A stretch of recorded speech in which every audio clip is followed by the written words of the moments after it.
ओम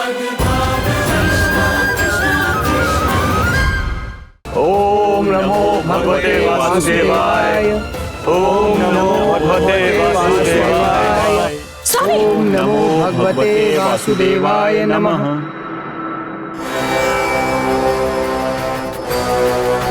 भ्रम और निवृत्ति के मार्ग पे चलने वाले साधकों को रोकना घोर पाप होता है।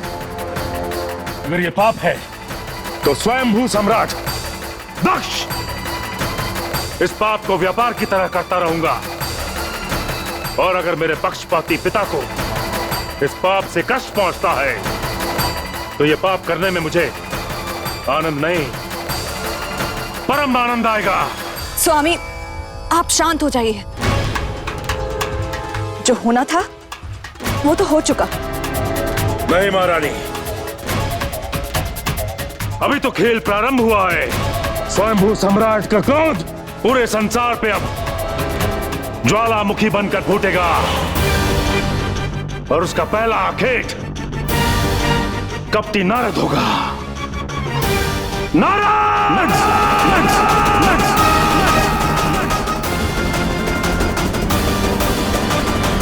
भजमन नारायण नारायण हरि हरि।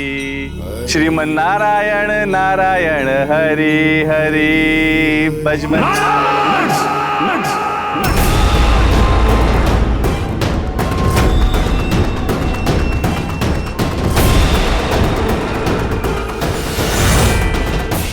कहाँ है नारद? कहाँ है वो कपटी? अब तक मिला क्यों नहीं? उत्तर दो। कहाँ है वो कपटी नारद? स्वयंभू सम्राट, हमने पृथ्वी लोक का कोना कोना छान मारा, परंतु मुनि नारद नहीं मिले। मुनि नारद? तू उनको मुनि नारद कहता है? मुझे तो तुझ पे पहले से ही संदेह था कि तू मेरे पक्षपाती पिता के साथ साठगांठ करके मेरे साथ विश्वासघात कर रहा है, मेरे खिलाफ षड्यंत्र रच रहा था। तुझे तो मृत्यु ही मिलेगी। नारायण नारायण। रुक जाइए बड़े भ्राता, रुक जाइए। ये क्या अनर्थ करने जा रहे हैं आप? आपके अपराधी वो नहीं, हम हैं। किंतु बड़े भ्राता, हमें समझ नहीं आ रहा कि हमने ऐसा क्या अपराध कर लिया जिसके कारण आप हम पे इतना क्रोधित हैं। नारायण नारायण।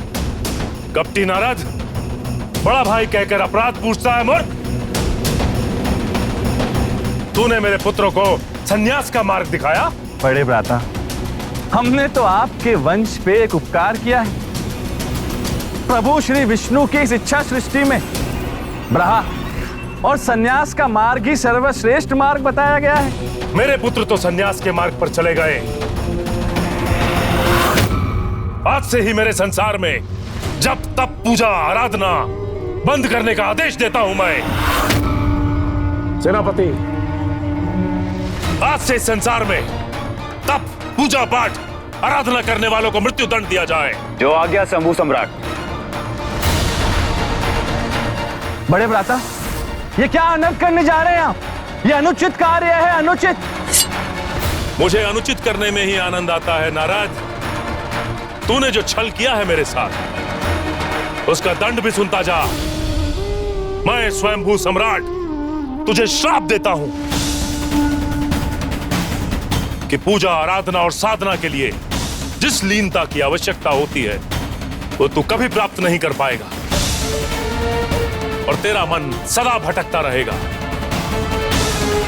और तू अपने ही बनाए प्रश्नों में उलझा रहेगा, और एक स्थान पर 2 घड़ी से ज्यादा नहीं टिकेगा। और हां, अगर रुकने का प्रयास किया तो तेरे प्रश्न ज्वालामुखी की तरह तेरे भीतर फट पड़ेंगे, और तू तेरे प्रभु नारायण का शत्रु बन जाएगा। नारद, तू सदा तृप्त रहेगा।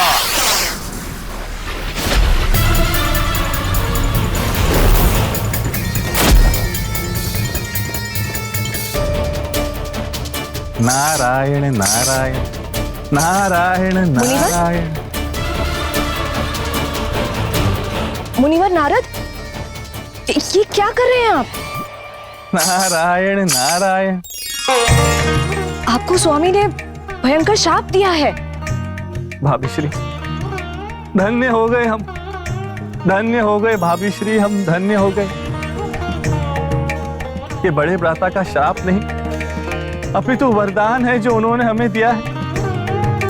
तनिक विचार कीजिए भाभी श्री, विचार कीजिए। यदि भगवान की भक्ति से एक भक्त का मन संतुष्ट हो जाए तो उसकी भक्ति ही संकट में आ जाएगी। अब हम भगवान और भक्ति को पाने के लिए सदैव संतुष्ट रहेंगे, अतृप्त रहेंगे और उन्हें खोजने के लिए भटकते रहेंगे और फिर उन्हें पाएंगे भी। भगवान को पाने की हमारी ये प्यास कभी नहीं बुझेगी। धन्य हो गए हम बड़े भ्राता, धन्य हो गए।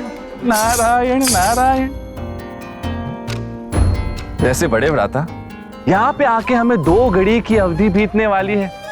इसी कारण अभी के लिए नारायण नारायण। धन्य है मुनि नारद, जो बुराई में भी भलाई को खोज लेते हैं। आराध्य, अपनों को तो सभी अपना बना लेता है, परंतु नारद मुनि परायों को भी अपने हृदय से लगा लेते थे। कान्हा, फिर दक्ष के उस संकल्प का क्या हुआ? क्या प्रजापति दक्ष संसार से जप तप और पूजा भक्ति को समाप्त करवा पाए? राधे, दक्ष ने प्रयास तो बहुत किया, परंतु परिणाम कभी उसके पक्ष में नहीं आया। परंतु कान्हा, सुना है कि दक्ष प्रजापति ने अपने जमाता चंद्रमा को भी श्राप दिया था और उसी श्राप के कारण चंद्रमा हमेशा घटता बढ़ता रहता है। तो कान्हा, मुझे पूरी कथा विस्तार से सुनाओ। दक्ष ने क्या क्या किया और अपने जमाता चंद्रमा को श्राप क्यों दिया? अवश्य राधे, तुम्हारे हर एक प्रश्न का उत्तर मिलेगा, परंतु एक अल्प विराम के बाद। हाँ राधे।